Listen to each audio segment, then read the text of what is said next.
ఒక కొటేషన్ ఉంటుందండి, the greatest battles are won by strongest soldiers అని. పెద్ద పెద్ద పోరాటాలట బలమైన సైనికులు గెలుస్తారని. కొన్నిసార్లు మన జీవితంలో పెద్ద పెద్ద పోరాటాలు వచ్చినప్పుడు అనిపిస్తుంది, ఎవరికో వెళ్ళబోయేది నా దారిలో వచ్చిందేమో అనిపిస్తుంది. నాకు అంత తట్టుకునే శక్తి లేదు కదా, నేను అంత బలవంతురాలని కాదు, అంత బలవంతుడని కాదు. I'm least expecting this situation. ఎందుకు వచ్చింది ఈ పరిస్థితి అని కొన్నిసార్లు అనిపిస్తుంది. కానీ కొన్నిసార్లు దేవుడు బలమైన సైనికులుగా, బలమైన యోధులుగా మనలను తీర్చిదిద్దడానికి కొన్ని పెద్ద పెద్ద పోరాటాలు మన జీవితంలో అనుమతిస్తాయి. ఎందుకు అనుమతించాడంటే ఓడిపోవడానికి కాదండి. అలాంటి పెద్ద పెద్ద పోరాటాల్లో నిలదొక్కుకోగలిగిన, దేవుని మీద ఆధారపడి జయం పొందినప్పుడు మనకు వచ్చే కాన్ఫిడెన్స్, మనం పొందుకునే బలము మామూలుగా ఉండదు. కనుక విశ్వాస జీవితంలో నీవు ఒకవేళ పెద్ద పెద్ద పోరాటాలు ఎదుర్కొంటున్నట్లయితే గుర్తుపెట్టుకో, దేవుడు నిన్ను ఒక బలమైన విశ్వాసిగా, బలమైన వ్యక్తిగా నిన్ను తీర్చిదిద్దడానికి దేవుడు అటువంటి పరిస్థితులు నీ జీవితంలో అనుమతిస్తున్నాడు అని జ్ఞాపకం పెట్టుకొని, మరొక మాట ఏంటంటే, God never meant that we fight our battles alone. మన పోరాటాలు, యుద్ధాలు మనం ఒంటరిగా చేయాలని ఎప్పుడు దేవుడు ఆశించట్ల. మన ప్రతి యుద్ధంలో, ప్రతి పోరాటంలో మనతో ఉంటాడు, మన పక్షముగా ఆయన పోరాడేవాడు, మనకు జయమిచ్చే దేవుడు. కాబట్టి నీకొచ్చిన పోరాటం నువ్వు ఒక్కడివే హ్యాండిల్ చేయాల్సిన అవసరం లేదు. అలా ఒక్కలమే హ్యాండిల్ చేసామంటే ఓటమి తథ్యం, ఖచ్చితంగా ఓడిపోతాం. కానీ దేవుని మీద ఆధారపడి, దేవుని శక్తి మీద, దేవుని బలం మీద, దేవుని సహాయం మీద, దేవుని కృప మీద ఆధారపడితే మాత్రం ఖచ్చితంగా మనము ఏ పోరాటం గుండా అయితే వెళ్తున్నామో ఆ పోరాటంలో దేవుని యొక్క పార్ట్నర్షిప్, దేవుని కూడా నీ ప్రక్కనే ఉంచుకొని ఆయన మీద ఎక్కువగా ఆధారపడి ముందుకు వెళ్తే ఖచ్చితంగా మన యొక్క పోరాటాల్లో మనము జయము పొందుకుంటాం. బైబిల్ గ్రంథంలో దావీదు భక్తుని దేవుని హృదయానుసారుడు అనే మాట దావీదు భక్తుని గురించి చెప్పబడింది. He is a man after God's own heart. దేవుని హృదయానుసారుడైన మనుష్యుడు. అటువంటి దావీదు భక్తుడు తన జీవితంలో చాలా పోరాటాలు ఎదుర్కొన్నాడండి. ఎన్ని పోరాటాలు అంటే, ఒక ప్రక్క బయట నుండి వచ్చే పోరాటాలు, మరి ఒక విధంగా అంతర్గత పోరాటాలు, తన కుటుంబంలో నుండే, తన సొంత వారి నుండే, హిజ్ ఓన్ బ్లడ్, తన సొంత రక్త సంబంధికులే, తన సొంత కుమారుడే, తన సొంత మామగారే ఒక ప్రక్కన దావీదుకు విరోధంగా పోరాడుతూ అతనికి నిద్ర పట్టకుండా, కునుకు లేకుండా చేస్తూ ఉంటే, మరొక ప్రక్కన అనేక మంది శత్రువులతో దేవుని పక్షంగా దావీదు పోరాడి జయము పొందిన వ్యక్తిగా, ఒక యోధునిగా దావీదు జీవితాన్ని మనం చూస్తాం. ఇంకొక ప్రాముఖ్యమైన విషయం ఏంటంటే, అసలు దావీదు జీవితము ఎట్లా ప్రారంభమైంది, లైమ్ లైట్లోకి ఎట్లా వచ్చాడంటే, గొల్యాతుతో అతను చేసిన పోరాటము వలన దావీదు అందరికీ తెలియబడ్డాడు కదండి.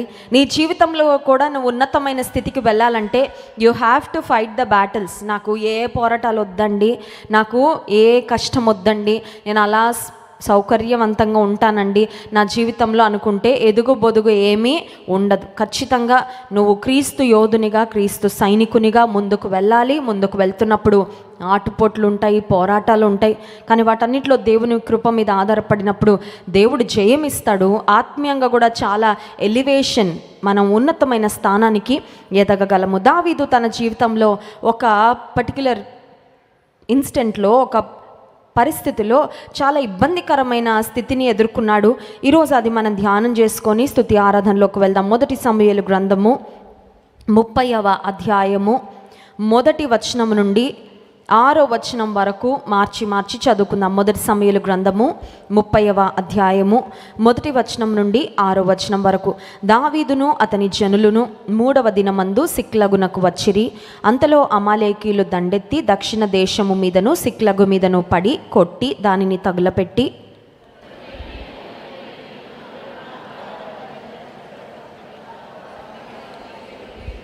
3వ వచనం, దావీదును అతని జనులను పట్టణమునకు వచ్చి అది కాల్చబడి ఉండుటయు, తమ భార్యలను, కుమారులను, కుమార్తెలను చెరలోనికి కొనిపోబడి ఉండుటయు చూచి,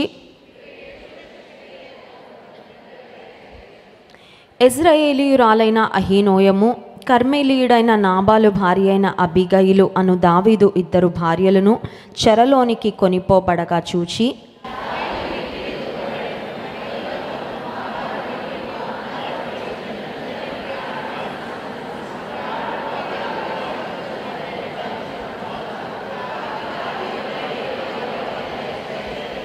దావీదు అతనితో ఉన్న జనులు ఎదుర్కొన్న ఒక అత్యంత క్లిష్టమైన పరిస్థితి.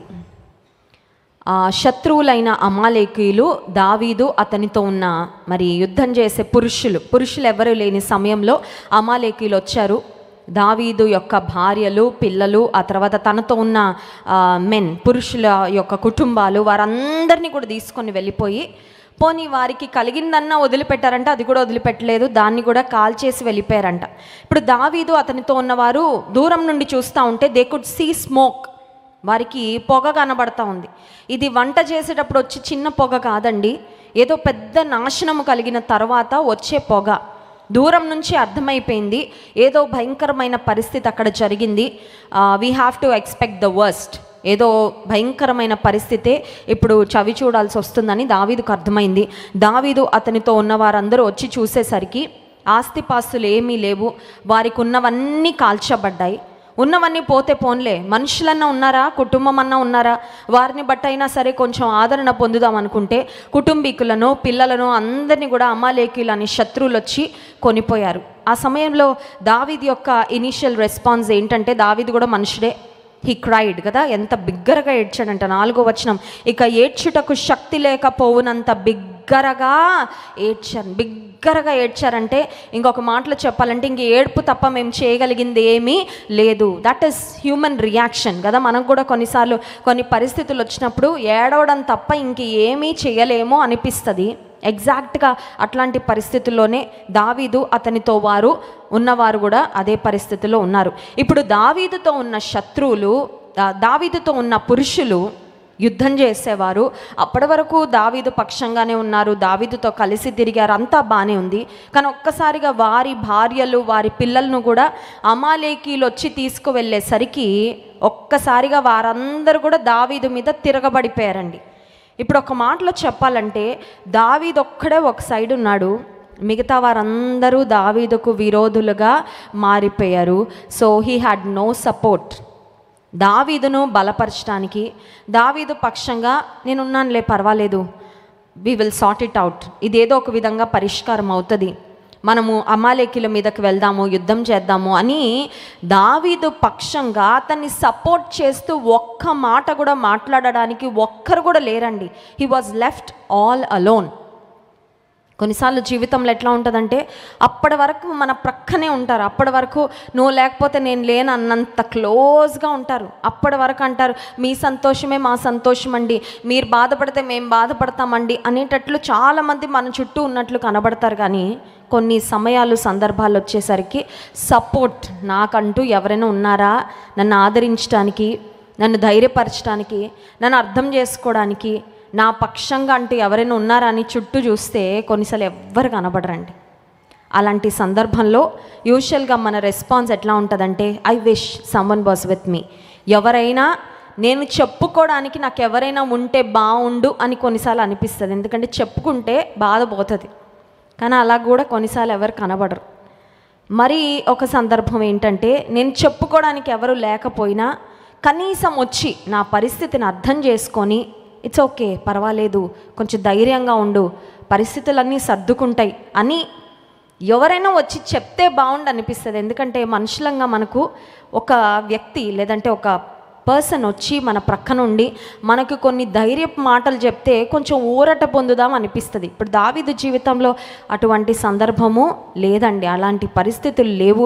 అందరూ దావీదుకు విరోధంగా తయారైపోయారు. 6వ వచనం, దావీదు మిక్కిలి దుఃఖపడెను, మరియు తమ తమ కుమారులను బట్టి కుమార్తెలను బట్టి జనులకందరికీ ప్రాణము విసిగినందున రాళ్ళు రువ్వి దావీదును చంపుదము రండని వారు చంపడానికి అందరూ దావీదు మీదకి లేచి వస్తూ ఉన్నారంట. మానసికంగా దావీదు కూడా చాలా కృంగిపోయినాడు. వారు ఎదుర్కొన్న పరిస్థితులే దావీదు కూడా ఎదుర్కొంటా ఉన్నాడు. వారి భార్యలు, పిల్లలను అమాలేకీయులు వచ్చి తీసుకువెళ్ళారు. దావీదు కూడా he is going through the same thing. ఇది కావాలనుకొని జరిగిన పరిస్థితి కాదు. ఇలాంటి సందర్భం రావడానికి దావీదు యొక్క పొరపాటు ఏమీ లేదు. కానీ దావీదు ఒక నాయకుడిగా ఉన్నాడు, మిగతా వారందరూ దావీదును వెంబడిస్తున్నారు. కాబట్టి అందరి కోపము, అందరి యొక్క ఫ్రస్ట్రేషన్ ఎవరి మీద చూపిస్తున్నారంటే దావీదు మీద చూపిస్తూ ఉన్నారు. అలాంటి సందర్భంలో దావీదు చేసిన పని ఏంటంటే 6వ వచనం చివరి భాగం, దావీదు తన దేవుడైన యెహోవాను బట్టి ధైర్యం. నీ అమ్మా నాన్న బట్టి నీకు ధైర్యం లేకపోయినా, నీ భర్తను బట్టి నీ భార్యను బట్టి నువ్వు ధైర్యం తెచ్చుకునే పరిస్థితి లేకపోయినా, వీళ్ళ బిడ్డలు ఉన్నారు కానండి, ఎవరు ఆదరించడానికి లేరండి, ఎవరు అర్థం చేసుకునేవారు లేరండి, నా బిడ్డలే నా మీద తిరగబడుతున్నారండి అనే పరిస్థితులు నీ జీవితం ఉన్నా, అప్పటి వరకు నీతోనే ఇంకా ఎక్కడికి వెళ్ళినా నిన్నే వెంబడిస్తామని చెప్పిన వారు, ప్రాణ స్నేహితులు కూడా విడిచి వెళ్ళిపోయిన సందర్భాలలో ఎవరిని బట్టి ధైర్యం తెచ్చుకోవాలి? ధైర్యాన్ని మాత్రం కోల్పోవడానికి వీలు లేదు. ఎందుకు? దేవుని బిడ్డలు ఎందుకు ధైర్యాన్ని కోల్పోకూడదంటే, మనం ఆరాధిస్తున్న దేవుడు యోధా గోత్రపు సింహం అండి. He is the lion of the tribe of Judah. ఆయనను వెంబడించే వారం ఎటువంటి పరిస్థితుల్లో అయినా ధైర్యంగానే ఉండాలి. సింహాన్ని చూసి అన్ని జంతువులు భయపడతాయి, కానీ సింహం దేనికి భయపడదు, ఏ పరిస్థితి కూడా భయపడదు. దేవుని వాక్యంలో వ్రాయబడింది, నీతిమంతుడు సింహము వలె ధైర్యముగా ఉండును. మరి నా ధైర్యానికి ఏదైనా ఆధారం ఉండాలి కదండి. నేను ధైర్యం తెచ్చుకోవాలంటే నాకు ఏదో ఒకటి ఉండాలి కదా. నీకెవరున్నా లేకపోయినా నీ పక్షంగా నువ్వు సేవిస్తున్న దేవుడు, నువ్వు ఆరాధిస్తున్న దేవుడు, నిన్ను రక్షించుకున్న దేవుడు, నీ కొరకు ప్రాణం పెట్టిన దేవుడు, మనల్ని ప్రేమిస్తున్న దేవుడు ఎప్పుడు ఉంటాడు. ఆయనను బట్టి ఏ భయంకరమైన పరిస్థితి వచ్చినా కూడా మనం ధైర్యము తెచ్చుకోగలము. 42వ కీర్తనలో కోరహు కుమారులు వారి జీవితంలో కూడా దేవర్ ప్రెస్డ్ ఫ్రమ్ ఆల్ డైరెక్షన్స్. అన్ని వైపుల నుండి వారు సమస్యలను ఎదుర్కొంటున్న పరిస్థితుల్లో కృంగుదల వచ్చింది. వారు రాసుకుంటున్న మాటలు చూడండి. 5వ వచనం, నా ప్రాణమా నీవు ఏల కృంగి ఉన్నావు, నాలో నీవేళ తొందరపడుచున్నావు. కొన్నిసార్లు మనసు తొందర పెడతా ఉంటుందండి. ఏం తొందర? చచ్చిపో అని తొందర ఎప్పుడైనా పెట్టిందా మిమ్మల్ని? కొంతమందికి ఇది పెద్ద తొందర అయిపోతూ ఉంటుంది. ఏంటా తొందర? తొందరగా వెళ్ళిపోవాలని ఈ లోకంలో నుండి. ఏంటండి? ఈ లోకంలో నుండి తొందరగా వెళ్ళిపోతే ఇంకే సమస్య? తొందరగా వెళ్ళావంటే తొందరగా నువ్వు అగ్నిగుండంలో పడిపోవడానికి రెడీ అవుతున్నావు. గుర్తుపెట్టుకో. క్షణికావేశంలో అపవాది నిన్ను తొందర పెడతా ఉంటుంది. ఏదో ఒక క్విక్ సొల్యూషన్ కోసం వెతుక్కో. త్వరగా నీకు రిలీఫ్ అయిపోవాలి. త్వరగా ఫాస్ట్ ప్రపంచంలో కొన్నిసార్లు సమస్యల నుండి కూడా మనం అనుకుంటాం సింపుల్ సొల్యూషన్ ఏదైనా ఉంటే బాగుండు, ఈజీ సొల్యూషన్ ఏదైనా ఉంటే బాగుండు, క్విక్ సొల్యూషన్ ఏదైనా ఉంటే బాగుండు. కొన్నిసార్లు అట్లా ఉండదండి. It's a process. It's going to take some time. కొన్నిసార్లు కొన్ని పరిస్థితులు గుండా వెళ్తున్నప్పుడు సహనాన్ని, ఓర్పును కలిగి ఉండాలి. అంతే. ఓర్చుకుంటా ఆయన కొరకు వేచి ఉండాలి. ఆయన సమయం కొరకు వేచి, నీ సమయం వచ్చే వరకు నేను వేచి ఉంటా ప్రభువా, పర్వాలేదు. తొందరపడుతున్న పరిస్థితుల్లో, హృదయము మనస్సు ఆందోళనకరంగా ఉన్న పరిస్థితుల్లో, I wish I had someone to speak. నాకు మాట్లాడుకోవడానికి, చెప్పుకోవడానికి ఎవరైనా ఉంటే బాగుండు అని అనిపించినా ఎవరు లేరు.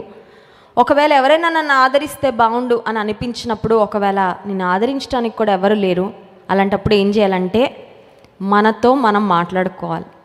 మీతో మీరు ఎప్పుడైనా మాట్లాడుకున్నారండి? మనతో మనం మాట్లాడుకుంటే పిచ్చోళ్ళం కాదు, మంచోళ్ళమే. అర్థమవుతుందా? మనతో మనం కొన్నిసార్లు మాట్లాడుకోవాలి. ఏం మాట్లాడుకోవాలి? నీ జీవితము వేస్ట్ అని కాదు, మనతో మనం మాట్లాడుకోవాల్సింది. మనతో మనం ఏం చెప్పుకోవాలి తెలుసా? దేవుని వాగ్దానాలు జ్ఞాపకం చేసుకోవాలి. మనలను మనము దేవుని బట్టి బలపరచుకోవాలి. Even though there is no one to talk to me, I can talk to myself. నాతో నేను మాట్లాడుకోగలను. ఏం మాట్లాడుకోగలను? దేవుని వాగ్దానాలు నా జ్ఞాపకం చేసుకోగలను. ఇక్కడ కోరహు కుమారులు అదే చేస్తున్నారు.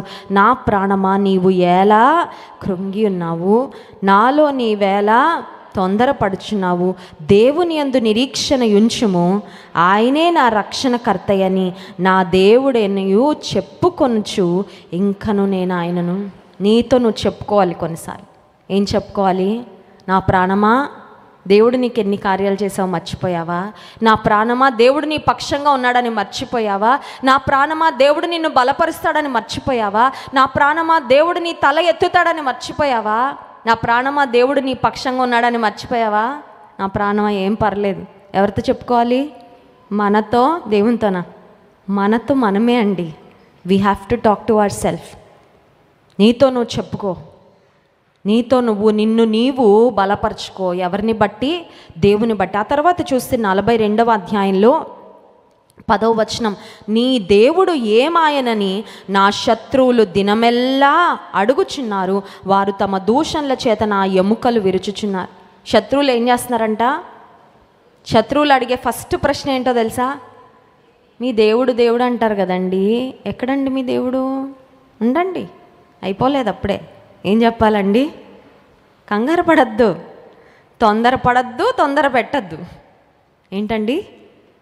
శత్రువులు ఒకవేళ నిన్నొచ్చి నీ దగ్గరకు వచ్చి చెవులో జోరిగలాగా చేరి నీ దేవుడు ఏమయ్యాడు, నీ దేవుడు ఏమయ్యాడు, నీ దేవుడు ఏం చేయట్లేదు కదా అంటే ఒకటే చెప్పాలి, నా ప్రాణం నాలో నీవెలా తొందరపడుచున్నావని ఇందాక కోరహు కుమారులు తమతో తాము చెప్పుకున్నట్లు నువ్వు అపవాదితో కూడా అదే చెప్పు. అపవాది అయిపోలేదు ఇంకా, it's not yet done, finish అయిపోలా ఇంకా, నా లైఫ్ అప్పుడే అయిపోలా. That's a long way to go. దేవుని యొక్క కృప, దేవుని యొక్క విశ్వాస్యత, దేవుని యొక్క మంచితనము, దేవుని యొక్క అద్భుత కార్యాలు ఇంకెన్నో ఉన్నాయి. నేను పొందుకోబోతున్నాను, నా శత్రువులందరూ కూడా చూడబోతున్నారు. నువ్వు కూడా చూస్తావు. అపవాది వెయిట్ చేయి, కంగారు పడకు, తొందర పెట్టకు. మాట చెప్పమంటారా? తొందరపాటులో చాలా పొరపాట్లు జరుగుతాయండి. తొందరపాటు వలన చాలాసార్లు మనం జీవితంలో నష్టపోతాం. వేచి ఉంటే, కనిపెడితే ఎప్పుడు కూడా మనం నష్టపోం. నా శత్రువులు దినమెల్లా అడుగుచున్నారు. 11వ వచనం, నా ప్రాణమా నీవేళ కృంగి ఉన్నావు, నాలో నీవేళ తొందర. మీ జీవితంలో మీరు ఎదుర్కొంటున్న ఒక కఠినమైన సమస్య, what ever is bothering you. కొన్నిసార్లు ఎట్లా ఉంటుందంటే ఒక ఆలోచన పదే వస్తూ ఉంటుందండి. లేదంటే ఎవరో అన్న ఒక మాట ఒకటి ఉంటుంది, అది అట్లా స్టక్ అయిపోయి ఉంటుంది మైండ్లో, అది బయటకు తీలేమన్నమాట. వాళ్ళు అన్నీ 5 రోజులు 10 రోజులు అయి ఉంటుంది, కానీ అది మనకెందుకో కొంచెం ఖాళీ ఉంటే that same word keeps ringing in the year. ఒకవేళ ఫర్ ఎగ్జాంపుల్ ఆ మాట నువ్వెందుకు పనికిరావు అనే మాట అనుకోండి, అదే మాట గుర్తొస్తుంటుంది. అదే 10 మంది మనల్ని మెచ్చుకుంటారు, అవి గుర్తుండవు. ఈ మనసుకి ఉన్న రోగం అండి అది. అర్థమవుతుందా? మన మైండ్కి ఉన్న బలహీనత అది. ఏంటంటే మంచి మాటలు గుర్తుపెట్టుకోం, మనల్ని మెచ్చుకున్న మాటలు అంత బాగా గుర్తుండవు, త్వరగా మర్చిపోతాం. కానీ ఎవరైనా ఒకరు వచ్చి నువ్వు చేతగా అందాను, నువ్వేం చేయలేవు, నీకు తెలివి లేదు, లేకపోతే నువ్వు బలహీనరాలివి, నువ్వు ఎందుకు పనికిరావు, అలా ఏమన్నా అంటారనుకోండి, that same word keeps ringing. అప్పుడు ఏం చేయాలి? మనతో మనం మాట్లాడుకోవాలి. ఏమని తెలుసా? నా ప్రాణమా, నువ్వు ఎలా కృంగినావు, నీవేళ తొందరపడుచున్నావు, దేవుడు నీ పక్షంగా ఉన్నాడు. నువ్వు ఏ మాట వలనైతే బలహీన పడుతున్నావో దానికి కౌంటర్గా దేవుని వాక్యంలో ఉండి నువ్వు ఎత్తి నీకు నువ్వు చెప్పుకో. ఫర్ ఎగ్జాంపుల్, నువ్వు శపించబడిన వ్యక్తివి అనే మాట నీ మనసులోకి పదే వస్తుంటే నీకు నువ్వు చెప్పుకోవాల్సిన మాట ఏంటో తెలుసా? నేను దేవుని చేత ఆశీర్వదించబడ్డాను. ఒకవేళ నీ మనసులో నీవు నిష్ప్రయోజకుడు అనే మాట వస్తూ ఉంటే ఏం చెప్పుకోవాలండి? నేను ప్రయోజకురాలిని, నేను ఇతరులకు దీవెనకరంగా ఉండే వ్యక్తిని. ఒకవేళ నువ్వేమీ చేయలేవు అనే మాట నీ మనసులో వస్తూ ఉంటే నువ్వు చెప్పుకోవాల్సింది ఏంటంటే, నన్ను బలపరచు వాని యందు నేను సమస్తమును చేయగలను. ఫిలిప్పీ పత్రిక 4వ అధ్యాయం 13వ వచనం. మనశ్శాంతి లేదు, నెమ్మది లేదు. ఏంటి నెమ్మది లేని బ్రతుకు అనే ఆలోచన వస్తూ ఉంటే 23వ కీర్తన, శాంతికరమైన జలముల యొద్ద ఆయన నన్ను నడిపించుచున్నాడు, శాంతికరమైన జలముల యొద్ద నన్ను నడిపించున్నాడు. ఆ మాట ధ్యానం చేయి. శాంతి లేదు, సమాధానం లేదు, ఈ ఇల్లు అసలు ఇలా ఉంది, కానీ బిల్డింగ్, నా మనసులో అయితే నెమ్మది లేదు. అన్నీ ఉన్నాయి ఇంట్లో, కానీ మనసులో నెమ్మది లేదు అనిపిస్తూ ఉంటే keep meditating on God's word. నా శాంతినే మీకు ఇచ్చుచున్నాను, లోకం ఇచ్చినట్లుగా కాదు. దేవుని వాగ్దానాలు, నిన్ను బలపరిచే దేవుని మాటలు నువ్వు బైహార్ట్ చేయి. ఏం చేయాలండి? కంఠస్థం చేసి నీతో నువ్వు మాట్లాడుకో. దావీదు తన జీవితంలో బలహీనమైపోయాడు. ఒక్కరు కూడా లేరు తనను బలపరచడానికి. ఆ సమయంలో దావీదు ఏం చేశాడంటే, ఇంగ్లీష్ బైబిల్లో ఉంటుంది, he encouraged himself in the lord. ఏం చేశాడంట? దేవునిలో ప్రోత్సాహపరుచుకున్నాడంట. ఈ మధ్యకాలంలో ఒక రీసెర్చ్ జరిగింది. చాలా పరిచర్యలు వారు రీసెర్చ్ చేసి వారు చెప్పిన ఒక మాట ఏంటంటే, వారు అందించిన నివేదిక ఏంటంటే, ప్రోత్సహించే పరిచర్య సరిగ్గా జరగట్లేదండి. ఏం పరిచర్య అండి? వాక్య పరిచర్య బాగా జరుగుతుంది, స్తుతి ఆరాధన పరిచర్య బాగా జరుగుతుంది, సువార్తీకరణ ఇతరులకు ప్యాంప్లెట్స్ ద్వారా లేదంటే సోషల్ మీడియా ద్వారా దేవుని మాటలు అందించడము, సువార్త ఇవన్నీ బాగా జరుగుతున్నాయి. దేవుని ప్రేమని క్రియల్లో చూపించడం, చారిటీస్ ద్వారా దేవుని సంఘము it's able to reach out to the world, ఇవన్నీ జరుగుతూ ఉన్నాయి. కానీ ఏ పరిచర్య తక్కువగా జరుగుతుందంటే ప్రోత్సహించే పరిచర్య. ఒక మాట అడుగుతాను, చెప్పండి, నాకు అసలు ప్రోత్సాహమే అక్కర్లేదండి అనే వాళ్ళు ఎవరైనా ఉన్నారండి ఇక్కడ? We all want encouragement. మనందరికీ కావాలి ప్రోత్సాహం కదా. ఎందుకంటే మనం అందరం ఏదో ఒక సమయంలో నిరుత్సాహపడతాం, ఏదో ఒక సమయంలో కృంగిపోతూ ఉంటాం. మనం ఏమనుకుంటామంటే ప్రోత్సహించడం కన్నా విమర్శిస్తే పనులు బాగా జరుగుతాయి అనుకుంటాం, కానీ ఎక్కువ డ్యామేజ్ అవుతుంది కొన్నిసార్లు. ప్రోత్సహించడం కన్నా చూడండి, కొన్నిసార్లు తల్లులంగా పిల్లలంటే ఏం చదవలేవంటాం అంటే మనం ఏమనుకుంటాం, నువ్వేమీ చదవలేవంటే వాడు చదువుతాడని. వాడు అసలు చదవడు. ఎందుకంటే మా అమ్మ కూడా ఇచ్చింది కదా సర్టిఫికేట్, నేను ఏమీ చదవలేనని, నేను ఇంకా ఏమీ. ఆ మాట నీకు వాడు చదవట్లేదు, నీ కుమారుడు కుమార్తె చదవట్లేదని బాధ ఉంది. దాన్ని ఒక ఎంకరేజ్మెంట్గా మార్చి చెప్పు, నువ్వు చాలా బాగా చదువుతావు నాన్న, నువ్వు చాలా ఇంటెలిజెంట్, నువ్వు కొంచెం కూర్చొని చదివావంటే మీ క్లాస్ ఫస్ట్ వస్తావు, చదువుతావా ఒకసారి, నేను హెల్ప్ చేయనా నీకు, నేను క్వశ్చన్స్ అడగనా. చూడండి, ఉద్దేశం మంచిదే, మోటివ్ మంచిదే, కానీ కొన్నిసార్లు మనం చెప్పే మాటలు ఎట్లా ఉంటాయంటే ఇతరుల నిరుత్సాహపరిచేవిగా, వాళ్ళ నీరు గారిపోయేటట్లు చేసేవిగా ఉంటాయి. బర్నబా అనే ఒక వ్యక్తి ఉంటాడు ఆది సంఘంలో.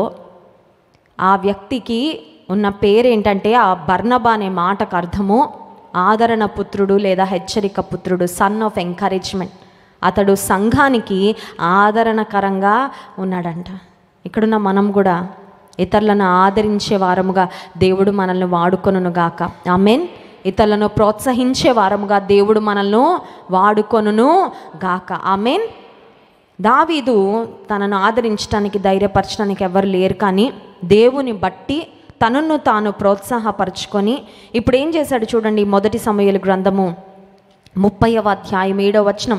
పిమ్మట దావీదు ఏఫోదు తెమ్మని యాజకుడగు అహీమెలెకు కుమారుడైన అబ్యాతారుతో చెప్పగా, అబ్యాతారు ఏఫోదును దావీదునొద్దకు తీసుకొని వచ్చెను.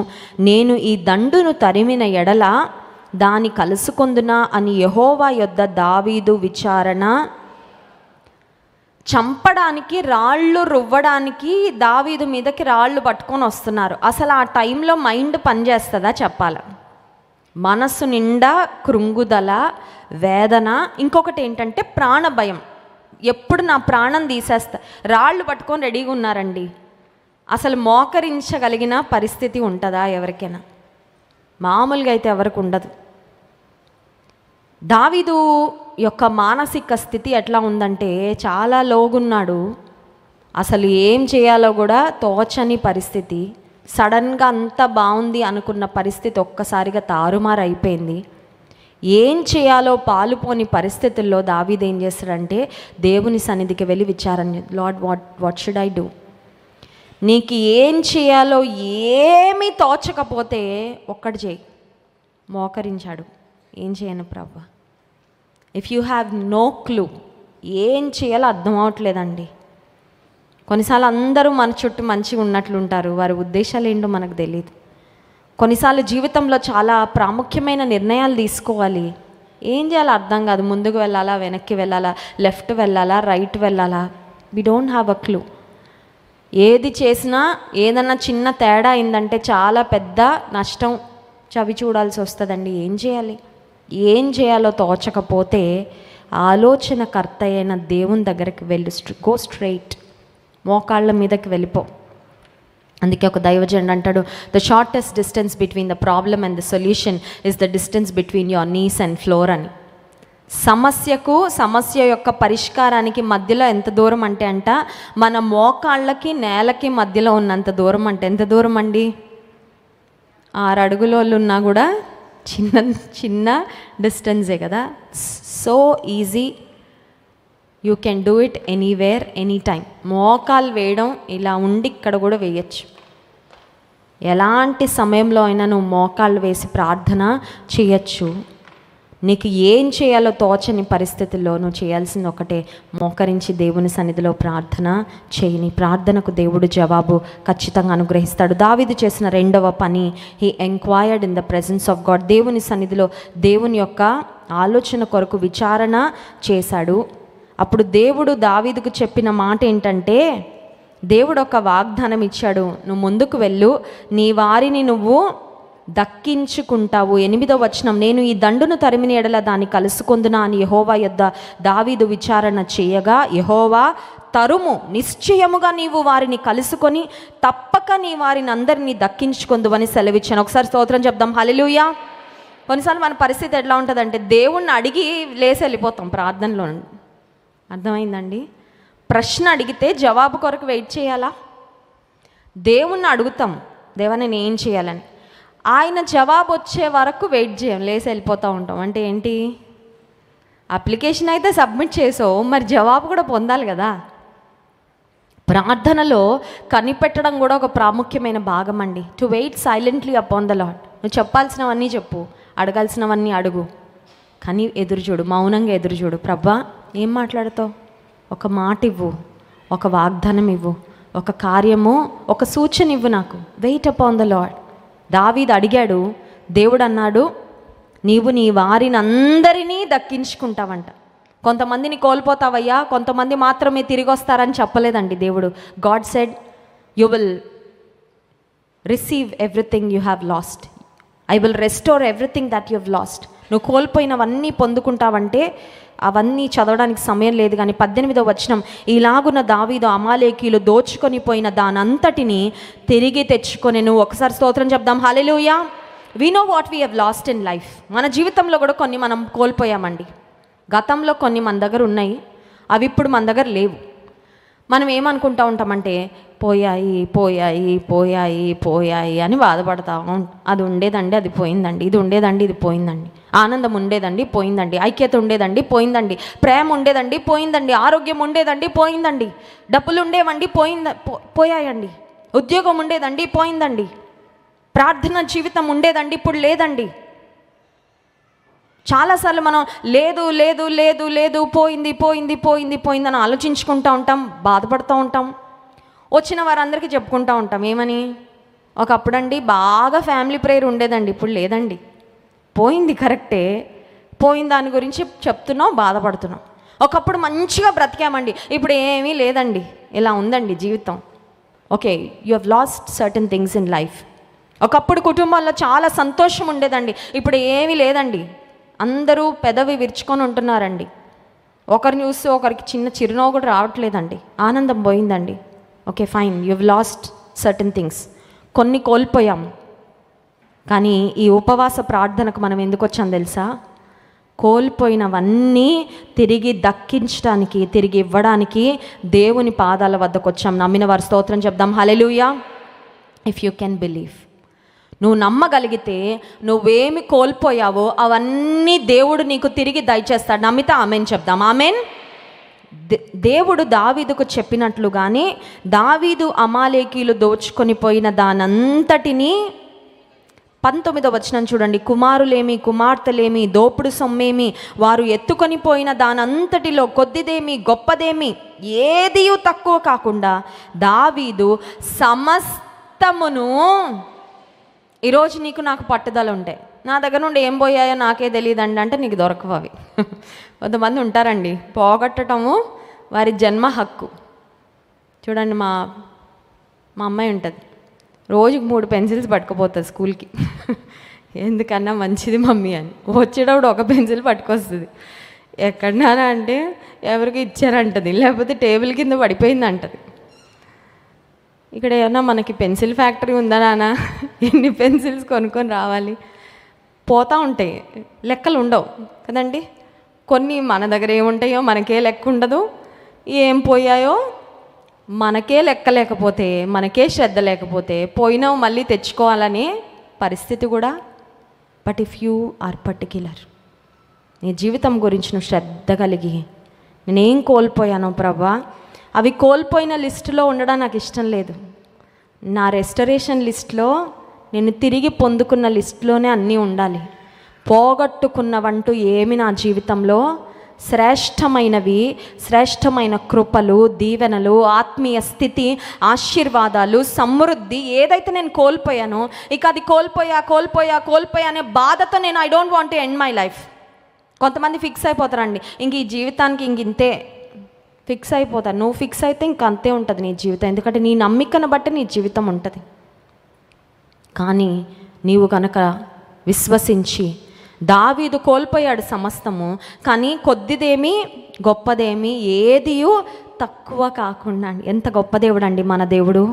What ever they have lost, శత్రువు వచ్చి ఏది దోచుకొని వెళ్ళారో అమాలేకీయులు, అదంతా దేవుడు తిరిగి ఈరోజు కూడా మనం అడుగుదాం. నా బిడ్డ జీవితంలో, నా భర్త విషయంలో, నా కుటుంబ విషయంలో, నా మానసిక విషయంలో ఏవేవి కోల్పోయాను. కొన్నిసార్లు కొంతమంది అంటూ ఉంటారు, మా అమ్మాయి చాలా మంచిదండి, చాలా స్ట్రాంగ్ అండి, కానీ మధ్య ఎందుకో తెలియదండి మానసికంగా ధైర్యం ఉండట్లేదండి, ప్రతి చిన్నదానికి కృంగిపోతా ఉంది. What ever emotional strength you've last, మానసికంగా ఏ ధైర్యం నువ్వు కోల్పోయావో. శరీరం ఒకప్పుడు చాలా హెల్దీ అండి, ఒకప్పుడు ఏమైనా చేసేసేదాన్నండి, ఇప్పుడు ఏంటోనండి ఊరికే నీరసం వచ్చేస్తుందండి. You've lost your health, but can you believe that God will restore your health? నువ్వు కోల్పోయిన ఆరోగ్యం నీకు దేవుడు దయచేయగలడని నువ్వు నమ్మగలవా? అడగగలవా నువ్వు? నేనేం కోల్పోయానో అవి కోల్పోయిన లిస్టులో ఉండడం నాకు ఇష్టం లేదు ప్రభా, అవన్నీ నాకు తిరిగి నువ్వు అడిగితే నీకు దేవుడు ఇస్తాడు. కానీ నువ్వేం కోల్పోయావో ముందు నీకు తెలుసా అని అడుగుతున్నా. నీవేం కోల్పోయావో తెలిస్తే, నువ్వేం కోల్పోయావో దేవుని సన్నిధిలో అడగగలిగితే, అమాలేకీయులు వచ్చి ఏం పట్టుకెళ్ళారో, కొద్దివేమి గొప్పవేమి అన్నీ దేవుడు తిరిగి దయచేశాడంట. ఈ మధ్యాహ్న కాల సమయంలో కూడా నీవు నేను మన జీవితంలో ఆత్మీయంగా, శారీరకంగా, కుటుంబంగా what ever we have last దేవుని సన్నిధిలో అడుగుదాం. ప్రభా, అపవాది ఏవి దోచేశాడు, దొంగతనమును, హత్యను, నాశనమును చేయుటకు వచ్చును కానీ మరి దేనికి నీ రాడని. వాడు దొంగే, దోచుకునేవాడే. అపవాది చాలా నష్టపరిచాడు మనల్ని, కానీ ఆ నష్టాన్ని అంతా మన ప్రభు భర్తీ చేయడానికి ఆయన సిద్ధంగా ఉన్నాడు. He's ready to restore whatever we have lost in the name of Jesus. Yesu నామంలో కోల్పోయినవి ఆయన తిరిగి దయచేయాలని కోరుతున్నాడు. కళ్ళు మూసుకోండి, ప్రార్థన చేసుకుందాం. ఉదయకాల సమయంలో నా ప్రాణమా, నాలో నీవేళ కృంగి ఉన్నావు, నీవేళ తొందరపడుచున్నావు, దేవుని యందు నిరీక్షణ ఉంచు. కోరహు కుమారులు చెప్పారు, ఆయనే నా రక్షణకర్త అని నేను ఆయనను స్తుతించెదను. దావీదు అతనితో ఉన్నవారు కోల్పోయినవి తిరిగి పొందుకున్నట్లుగా ప్రభా, కోల్పోయినవన్నీ నీ సన్నిధిలో నేను పొందుకుంటానని విశ్వాసం నాకుంది. పొందుకోవాలని నేను వచ్చా ప్రభా.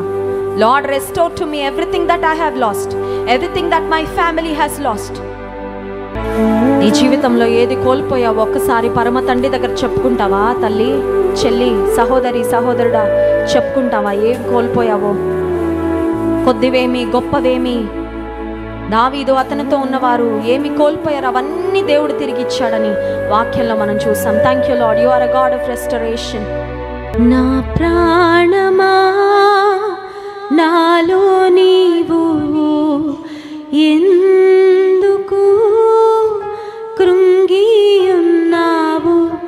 యెహోవా యందే ఇంకను నిరీక్షణ ఉంచుము నీవు. నా ప్రాణమా, నాలో నీవు ఎందుకు కృంగి ఉన్నావు? యెహోవా యందే ఇంకను నిరీక్షణ ఉంచుము నీవు. పరిశుద్ధ మహోన్నతునికి వందనాలు. మేము ఏవి కోల్పోయామో ప్రభా, అపవాది ఏవి దొంగిలించాడో మా జీవితాల నుండి. ఆనాడు దావీదు కొద్దివేమి గొప్పవేమి కోల్పోయిన సమస్తాన్ని, దోచుకొనబడిన సమస్తాన్ని తిరిగి తెచ్చుకున్నాడు ప్రభా. Thank you lord. దావీదు పక్షంగా ఉన్న దేవుడు మా పక్షంగా నిన్న నేడు నిరంతరము మార్పు చెందని దేవుడవయ్యా. Lord, restore to us everything that we have lost, Lord. All the precious things. శ్రేష్టమైనవి ఏవి మేము కోల్పోయామో ప్రభా, ఏ ఆత్మీయత కోల్పోయామో, ఏ ఆసక్తి కోల్పోయామో, ఏ ప్రేమను కోల్పోయామో, ఏ మంచి మనస్సు కోల్పోయామో, ఏ నెమ్మది, ఏ సంతోషము కోల్పోయామో, ఏ ఐశ్వర్యము, ఏ ఘనత కోల్పోయామో ప్రభా, ఏ బలము, ఏ ఆరోగ్యము కోల్పోయామో తండ్రి మాకు దయచే ప్రభా. Lord we are believing you Lord. మేము నమ్ముతున్నాం ప్రభా. ఆనాడు దావీదు జీవితంలో భయంకరమైన సుడిగాలి రేగింది, కానీ నిమ్మళపరచావు ప్రభా. ఈ మధ్యాహ్న కాల సమయంలో కూడా ఎంతమంది అయితే వారి జీవితంలో అనుకొని పెను తుఫానులు, సమస్యలలో చిక్కుకొని ప్రభా బిగ్గరగా వారు ఏడ్చారని నీ వాక్యంలో ఉందయ్యా. అటువంటి వేదనతో నీ సన్నిధానానికి వచ్చారు. వేదనకు నువ్వు ముగింపు పలికావు ప్రభా. నీ దుఃఖ దినములు సమాప్తములగునని వాగ్దానం చేసిన దేవుడు, నీ మాట మేము నమ్ముతున్నాం ప్రభా. మా దుఃఖమునకు, వేదనకు ప్రతిగా గొప్ప సంతోషం, సంతోష వస్త్రము మాకు ధరింపచ్చే నీ కృపలతో నింపండి. ఎటువంటి పరిస్థితుల్లోనైనా నిరీక్షణతో నిన్ను స్తుతించి ఆరాధించి హృదయాలు మాకు ఇవ్వండి ప్రభా. మిమ్మల్ని ఆరాధించి స్తుతించబోతుండగా ఆరాధన ఆత్మతో మమ్మల్ని నింపుమని యేసు నామములో ప్రార్థిస్తున్నాము తండ్రి.